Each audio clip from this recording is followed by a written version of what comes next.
Guys চলে এসেছি বারাসাতে। আজকে যাচ্ছি হচ্ছে সান সিটি মল, বারাসাতে সান সিটি মলে।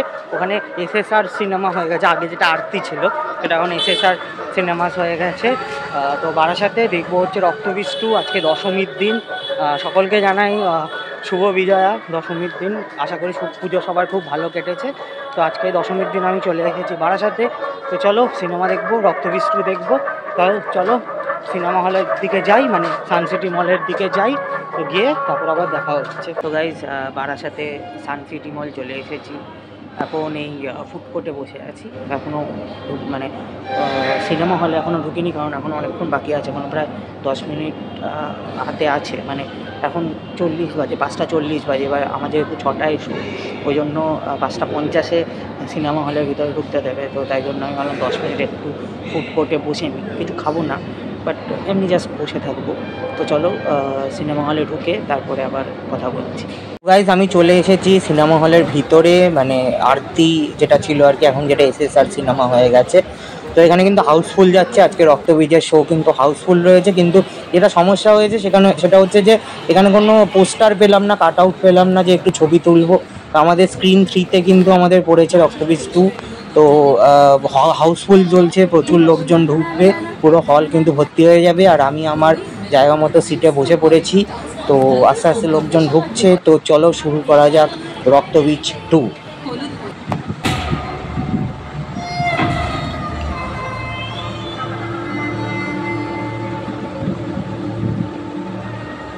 তো গাইস সিনেমা দেখে বেরিয়ে আমার খিদে পেয়ে গেল, তাই জন্য ভাবলাম একটু চিকেন ইন্টারনেট খেয়ে নিই।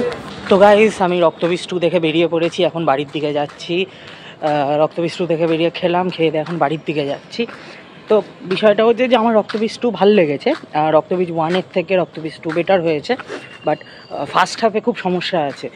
সেটার ডিটেলসে যখন আমি বাড়িতে গিয়ে কথা বলছি তখন গিয়ে বলছি, ফার্স্ট হাফটা ঠিক জমেনি। সাধারণত আমি এরকম মুভি ব্লগ অ্যান্ড রিভিউ যখন করি, তোমরা যারা আমার চ্যানেল ফলো করো, তখন দেখবে যে আমি ইন্টারভেলের টাইমে ভিডিও করি। কিন্তু আমার ইন্টারভেলের টাইমে ভিডিও করতে ইচ্ছা করেনি, কারণ আমার মনে হচ্ছিলো যে কী সিনেমা দেখতে ঢুকলাম, এটা কী বেকার সিনেমা। কিন্তু সেকেন্ড হাফটায় যখন শুরু হলো তখন তুলনামূলকভাবে ভাল লাগলো। তবে অ্যাট দ্য এন্ড মোটামুটি ডিসেন্ট ওয়াচ সিনেমা, একবার দেখাই যায়। যারা রক্তবীজ 2 মানে রক্তবীজ 1 দেখে প্ল্যান করেছিল যে রক্তবীজ 2 দেখবো, তাদের জন্য ঠিকঠাক, মানে তারা দেখতেই পারে রক্তবীজ 2। বাট সিনেমাটায় কিছু প্রবলেমস আছে, বাড়িতে গিয়ে ডিটেলসে রিভিউ করছি। তো গাইজ আমি রক্তবীজ 2 দেখে বাড়ি চলে এসেছি। তো রক্তবীজ 2 দেখে আমার যেটা মনে হলো যে মানে আমার না খুব একটা যে ভালো লেগেছে তা নয়। হ্যাঁ, কারণ আমার ফার্স্ট হাফটা খুব বোরিং লেগেছিলো। হ্যাঁ, মানে ফার্স্ট হাফে কী হচ্ছে কেন হচ্ছে কিছুই বুঝতে পারছিলাম না। অ্যাকচুয়ালি ফার্স্ট হাফে না, সেকেন্ড হাফেও কিছু কিছু জায়গাতেও মানে এত স্টোরিটা জাম করে, স্ক্রিন প্লেটা এত জাম করে, আর এতগুলো লোকেশানে এতভাবে জাম করে। এই বাংলাদেশ দেখাচ্ছে, এই 70s দেখাচ্ছে, এই বীরভূম দেখাচ্ছে, এই দিল্লি দেখাচ্ছে, এই থাইল্যান্ড দেখাচ্ছে।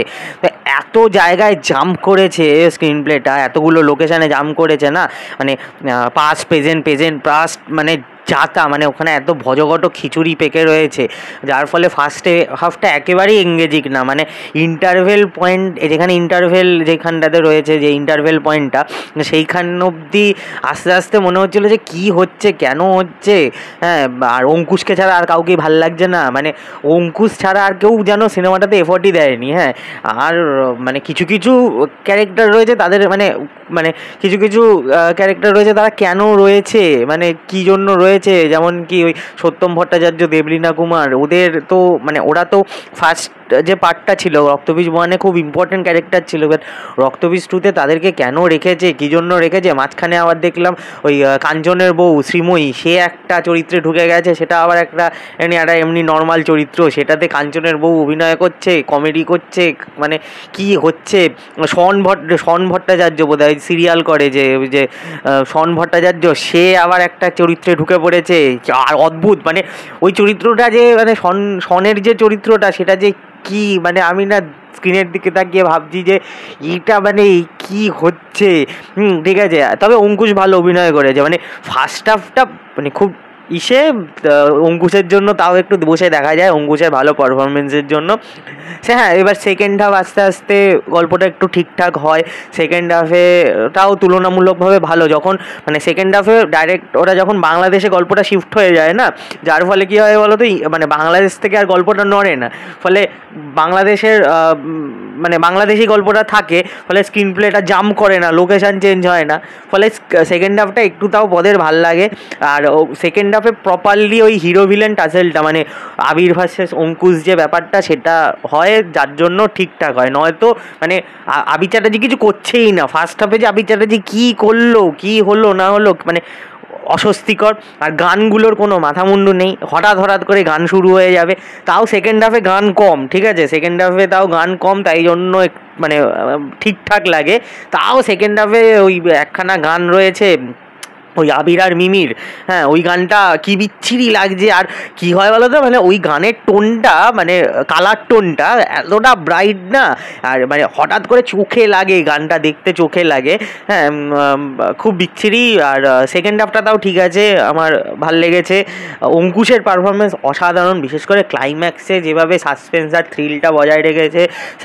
ক্লাইম্যাক্সে ফাইট সিকোয়েন্সটাও ভালো, আবির আর অঙ্কুশের মধ্যে যে স্টেডিয়ামে যে ফাইট সিকোয়েন্সটা রয়েছে ক্লাইম্যাক্সে, সেটা বেশ ভালো, ঠিক আছে। বাট আবার লাস্টে একটা টুইস্ট দিয়েছে, একজনের ক্যামিও রয়েছে, রক্তবীজ 3 আসছে, সেটার অ্যানাউন্সমেন্ট করেছে, ঠিক আছে। বাট খুব কি দরকার ছিল রক্তবীজ 3, মানে 2তেই তো গল্পটা শেষ করে দেওয়া যেত, ঠিক আছে, ওকে। আর আর আমি একটা জিনিস বুঝলাম না, এত বড় একটা টেরারিস্ট অর্গানাইজেশন, প্রত্যেকটা বার এরা একটা একটা করে মানে লোক পাঠায় কেন? মানে এদের টিমে কি আর লোক নেই? মানে এরা কি মানে সেই অনেক বড় সড়ো গ্যাং নিয়ে কি আক্রমণ করতে পারে না? প্রথম পার্টে সেই দেবাশিস মণ্ডল, পরের পার্টে অঙ্কুশ, তারপরের পার্টে একজন, মানে একজন করে ভিলেন কেন আসে? মানে প্রত্যেকবার একজন করে ভিলেন কেন উদয় হয়? আমি বুঝলাম না, খুব মানে আমার ঠিক আছে, রক্তবীজ আমার জন্য খুব একটা ভাল লাগেনি, ঠিক আছে, যাই হোক, দেখলাম মানে মোটামুটি, খুব একটা ভালো না, রক্তবীজ 2 খুব একটা ভালো না।